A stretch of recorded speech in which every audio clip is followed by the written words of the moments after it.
এক ছেলে এসে বলছে আমাকে যে আপনি কি বক্তব্য দিবেন। এদিকে ছেলে মেয়ে নেওয়ার জন্য গাজীর গান বলে, আবার ছেলে মেয়ে নেওয়ার জন্য কি বলছে যে ইয়াতে মাজারে মানত করে, মুরগি নিয়ে যায়। হ্যাঁ, মুরগি নিয়ে যায়। তো এখন গাজীর গান আর কবরে মানত মানা, মুরগি নিয়ে যাওয়া দরগায়, মানে পাপেরও একটা বড় সিরিয়াল আছে। রাসূল সাল্লাল্লাহু আলাইহি সাল্লাম বড় পাপ বলে উল্লেখ করেছেন, এভাবে বলছেন আকবারুল কাবায়রা সালাসা, সবচেয়ে বড় পাপ তিনটি। আমি কিন্তু অনুবাদক, আল্লাহর কসম, আল্লাহে আল্লাহর কসম, আল্লাহে আল্লাহর কসম, 90 সাল থেকে নিয়ে এখন পর্যন্ত আমি কোনোদিন অপ্রয়োজনীয় বাক্য বলিনি। আল্লাহর কসম, 90 সাল থেকে নিয়ে এখন পর্যন্ত আমি কোনোদিন কেসা কাহিনী বলিনি। ছেলেটা বলছে যে আমাদের এলাকাতে ওয়াজ হয়তো কেসা কাহিনী বলে, তখন মাঝে মধ্যে খালি মানুষেরা বলে সুবহানাল্লাহ সুবহানাল্লাহ এরকম বলে, আর বাড়ি যাওয়ার সময়তে বলে খুব সুন্দর ওয়াজ হয়েছে, খুব সুন্দর ওয়াজ হয়েছে। তা আপনি ওয়াজ করবেন, আপনি তো কণ্ঠস্বরে বলবেন না, কেসা কাহিনী বলবেন না, তো আপনার ওয়াজ এখন সবাই শোনে কি না সন্দেহের মধ্যে। তো যাক, আল্লাহ ভরসা, দেখা যাক কি হয়। আল্লাহর কসম, আল্লাহে আল্লাহর কসম, আমি আমার জীবনে কোনোদিন কেসা কাহিনী বলিনি। আল্লাহর কসম, আমার জীবনে আমি কোনোদিন মানুষের বিরুদ্ধে, কোনো মাযহাবের বিরুদ্ধে কথা বলিনি। কোনোদিন কেউ যদি পৃথিবীর কোনো বাঙালি, মাগুরা জেলা কেন, যশোর কেন, পৃথিবীর কোনো বাঙালি যদি প্রমাণ করতে পারে যে আব্দুর রাজ্জাক বিন ইউসুফ আজকে মাযহাবের বিরুদ্ধে কথা বলেছেন, তাহলে আমি সেদিন থেকে আর বক্তব্য দেব না। তবে আমি বলেছি এদেশের শতকরা 95 জন বক্তা মিথ্যুক, তবে আমি বলিনি ইনি মিথ্যুক, এ কথা আমি বলিনি। আমি বলেছি এদেশের শতকরা 98 জন মুফাসসির মিথ্যুক, তবে আমি বলিনি ইনি মিথ্যুক, এ কথা বলিনি। আপনি যদি বলেন যে আমার বক্তার মিথ্যা দেখান তো, তাহলে আপনি তখন ইচ্ছা করলে শুনতে পারেন যে আপনাকে আমি তার মিথ্যা কথা দিয়ে পুঁতে দিতে পারি।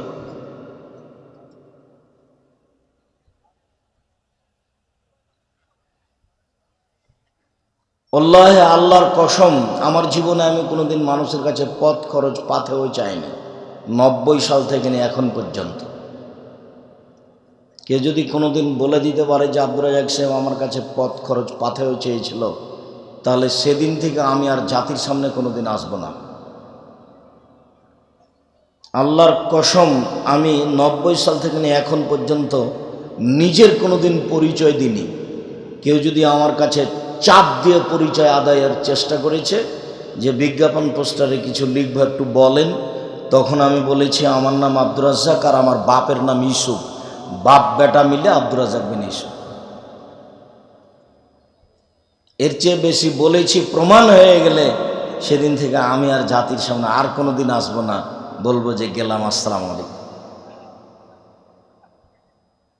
যেমনভাবে বলেছি সাদ্দাদের কাহিনী যদি সত্য প্রমাণ হয়ে যায় যে সাদ্দাদের কাহিনী সত্য, জান্নাত তৈরি করেছিল, তা আমি বক্তব্য দিব না। সাদ্দাদের কাহিনী আছে কোথায় এটাই বের করা জটিল, সত্য মিথ্যা তো বহুদূরের কথা। সাদ্দাদের কাহিনী আছে কোথায়? এটা তো সদি ছাপা কোরআন, কোরআন মাজিদের গায়ে লেখা আছে যে কোরআন শরীফ। আমি 90 সাল থেকে বলছি কোনোদিন যদি শরীফ প্রমাণ হয়ে যায় তাহলে আমি আর কথা বলবো না, বলতে হবে কোরআন কারিম, যেমন এটাতে লেখা আছে আল কোরআনুল কারিম, তো আল কোরআনুল হাকিম, আল কোরআনুল মাজিদ, যেটা আল্লাহর দেওয়া নাম।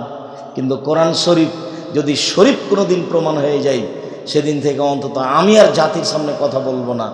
এটা আমার জাতির সামনে ওয়াদা, জাতির সাথে এটা আমার ওয়াদা। আল্লাহে, জাতিকে ফাঁকি দিয়ে আমি পরকাল হারাতে রাজি নই। সম্মানিত দিনী ভাই বোন, আজকে যে বিষয়ে কথা বলতে চেয়েছি সেই বিষয়ে কথা বলার পূর্বে আপনাদের সাথে দুইটা কথা।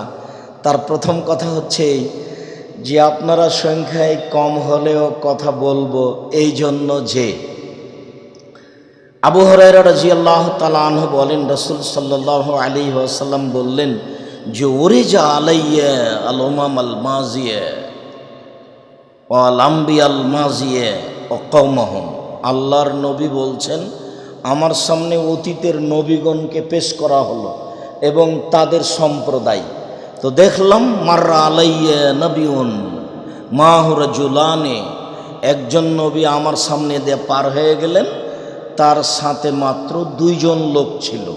তার মানে ওই নবী সারা জীবন দাওয়াত দিয়ে মাত্র কয়জন লোককে হেদায়েত করতে পেরেছেন?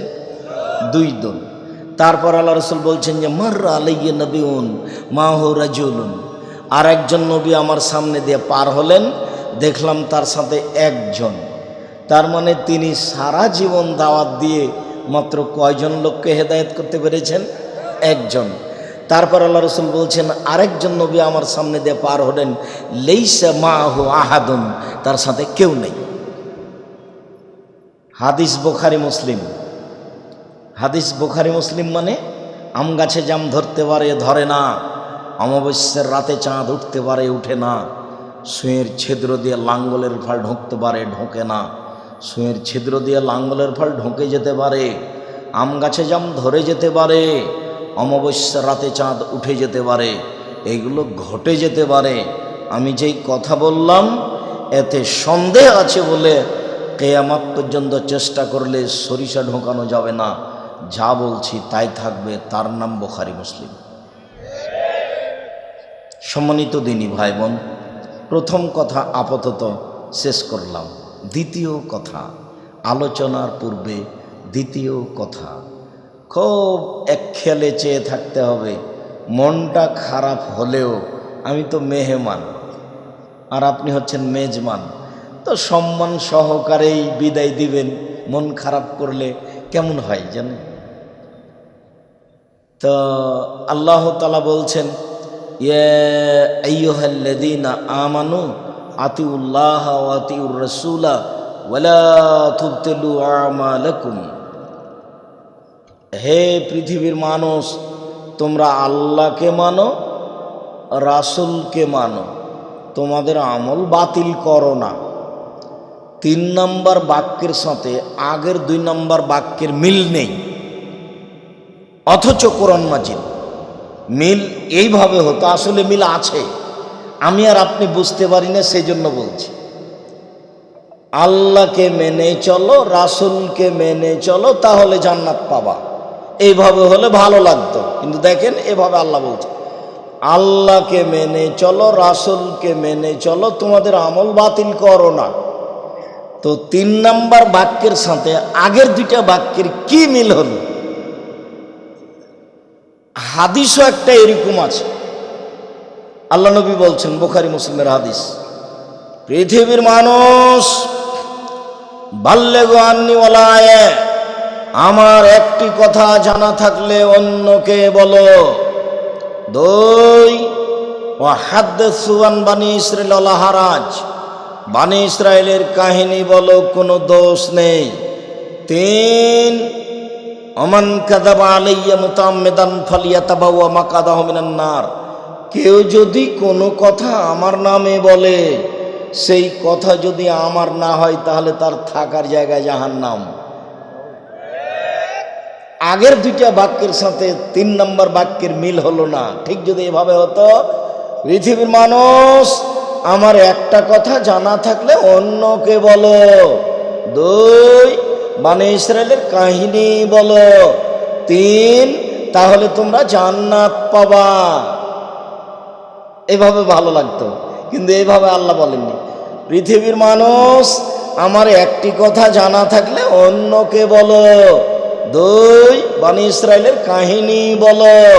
3 কেউ যদি কোনো কথা আমার নামে বলে, সেই কথা যদি আমার না হয় তাহলে তার থাকার জায়গায় জাহান্নাম। হুজুর যত বড়ই হোক, জুব্বা যত বড়ই হোক, পাগড়ি যত বড়ই হোক, ডিগ্রি যতই থাকে রেহাই হবে না। হাদিস বোখারি মুসলিম, বাঁচার কোনো পথ নেই। বুদ্ধিমান যত বড়ই হোক, কোরআন মাজিদের গায়ে শেষের দিকে লেখা আছে, এটা তো নয়, এদেশের ছাপাগুলি এভাবে হেডলাইন দেওয়া আছে, দোয়া ও খাতমিল কোরআন, কোরআন খতমের দোয়া দিয়ে এক পৃষ্ঠা দেওয়া আছে।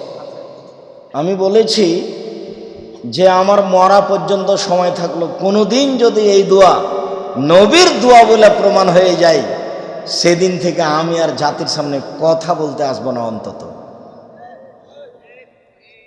তাহলে ওই দোয়ার অবস্থা কি হবে? যারা লিখছে, যারা বলছে। 3 নম্বর বাক্য, কেউ যদি আমার নামে একটা কথা বলে, সেই কথা যদি আমার না হয়, তাহলে তার থাকার জায়গা জাহান্নাম। আপনি যে জিকির করছেন সেটা করেন। আমি মাগুরা জেলায় রাজশাহী থেকে এসে আপনার জিকির বন্ধ করতে আসিনি। আপনি আরও ভালো করে করেন, মানুষকে খুশি করে দেন, কিন্তু আপনার জিকির যদি রাসূলের না হয়, তাহলে আপনার কি হবে এটা বলতে এসেছি। আপনার জিকির যদি রাসূলের না হয়, তাহলে ফলাফল জাহান্নাম হবেই হবে। হাদিস বুখারী মুসলিম, জুব্বা পরলেও হবে, পাগড়ি বাঁধলেও হবে, আলখাল্লা পরলেও হবে, আকাশে উঠে গেলেও হবে, বিচার হবেই।